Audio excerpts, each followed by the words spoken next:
Hi, it's Josh Houchins again. I'm here going on to step three of my real estate seminar. In step three, we're basically going to go over one of the most important steps, I feel, of actually being a good real estate investor or developer, and that is locating deals. How are you going to find deals? How are you going to continuously find deals? That's the even bigger um, question, and I can show you exactly how to do that. This is a very, very crucial part of the business because you can find a deal here, a deal there, but you can't consistently make money in real estate investing unless you have a stream of deals coming across your desk really on a daily basis.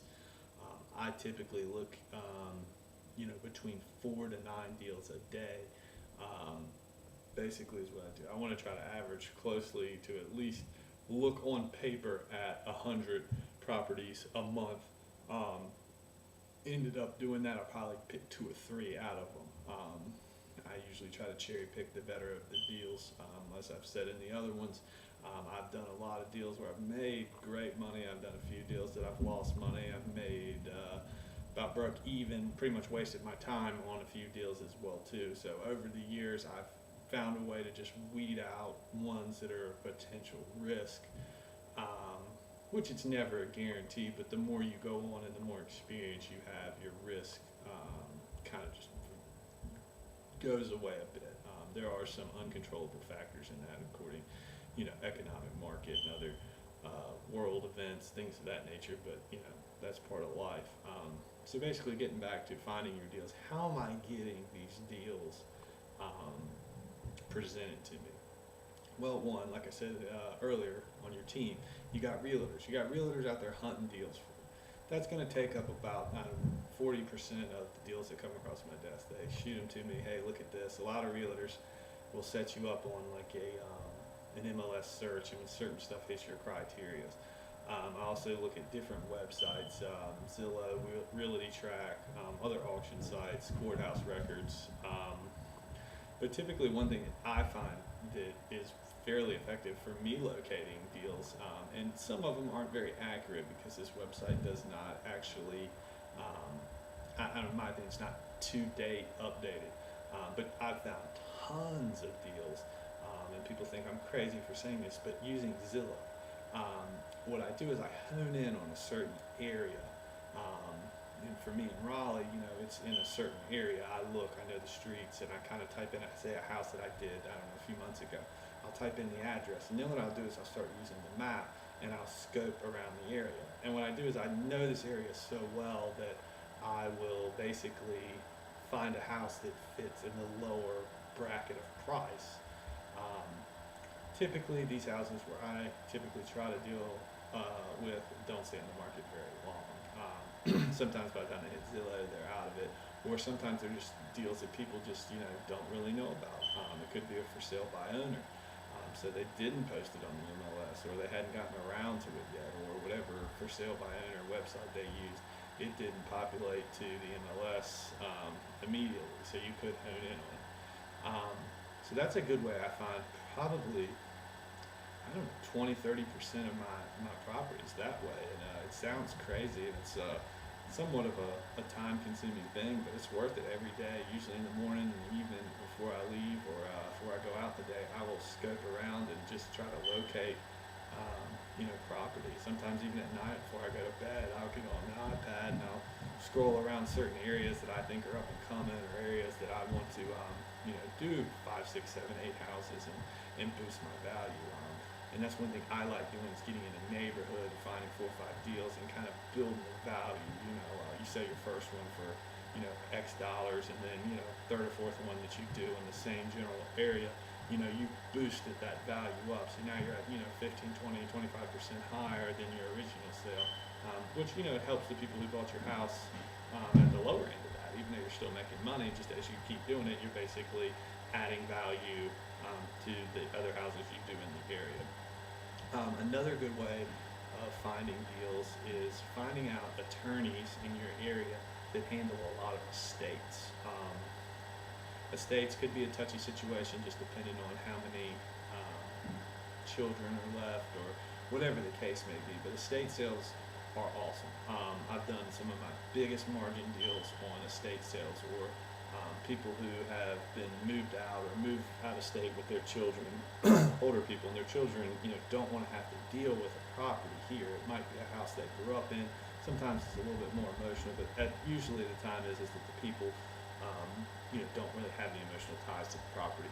And instead of having an attorney have to go through everything and sell it off and so on and so forth, accumulate attorney fees, if you get in with a couple of attorneys and say, hey, look, I'm an investor, I look at houses and this criteria, or just send me anything you get, and I'll tell you within a day, yes or no, whether I want to do it. And then you get attorneys that shoot you an email and say, hey, I've got a client that is, the family has it, there's 2 brothers and a sister. 2 of them live out of state. The one that's here has got health issues. They don't want to do it with the house. They want it done. They want the estate to be sold. Well, typically at that point, I meet the attorney over there, or some of the ones I've done business with. I go pick up a key, go take a look at the house. I tell them I'm going to give you this amount of money, and I'll close in 5 days or 10 days as soon as we can get the title work done. Most of these houses don't have liens on them, so doing the title work and getting fast closing typically is not an issue. Now, I have run across some that they weren't aware of things, and stuff that had happened, years past, comes up as an issue with the title search, but that's very rare. So those are my main ways of trying to tell people to do it. There's other ways that people have, that I'm sure you've seen on these bandit signs, that I buy houses with cash, and these people try to put a contract on the house, and then they essentially try to wholesale it back out. They generate all these different websites and things databases where you get all these information. To me, I've done that. It's kind of false information in a sense. I mean, most of these guys that advertise that actually don't buy houses in cash. They try to get a contract with the people and then try to flip it, or try to have them owner finance it, which is not, a bad way to do it. I always feel that the more people that are involved in a project, the more people you're likely to get along with at the end. Sometimes a rehab or a business deal like that, people let their emotions get in the way of business, and it becomes, almost a headache or a babysitting act. When the ultimate goal is to sell the property and everybody make money. But again, what I'm teaching in No BS Real Estate is I've been there, done that, and this is my opinion about it. I don't typically get into those deals at all anymore. I have no interest in having multiple partners or family members or whoever the case may be on the other side dealing in my business. But some people might be able to deal with that. I just don't really put up with it. So to recap on finding deals, 1, your team of realtors, great place. Zillow, which most people think I'm crazy for saying it, but if you scout the area by the map and then know your values of the area and find the certain price points that are extremely low in that area, you can really find some good deals doing it that way. And then 3rd and favorite is really attorneys doing estate work. Where I deal in Raleigh, there is a lot of people could live there for 50, 60, 70 years when they could buy the house for 40. Some of them are even 20. Some of them are even 15,000. Now the house today that's a tear down, is worth 200,000. So I mean, there's incredible appreciation on these houses over the years. But that's most real estate in most major cities in the U.S. But those are my 3 main points. And as I said, when someone comes down to do a training seminar here with us, which again is free, what we will do is go over how we broaden this to get 100 properties in 1 month that we look at and weed them out. Some months we get 150, some months we get 50. I try to get an average of 100 per month, buy 1, 2, 3, maybe 4 of them a month. It just depends on the deal. You gotta also be able to just say no. If it's a deal that's not worth it, you just gotta walk away. I had to a point where one of my businesses was so big with buying property that we had to keep buying it, and I thought it was all about the volume. It is somewhat about the volume, but a lot of it is about the quality of the project you're working on. Do you want to be in it for 6 months, or do you want to renovate it really fast and put it back on the market? It just depends on your strategy. You got to have an equal balance of projects that take longer and projects that are fast to turn around. and that brings us back to cash flow. That's the name of the game in the real estate business. So that's basically all for how I locate deals.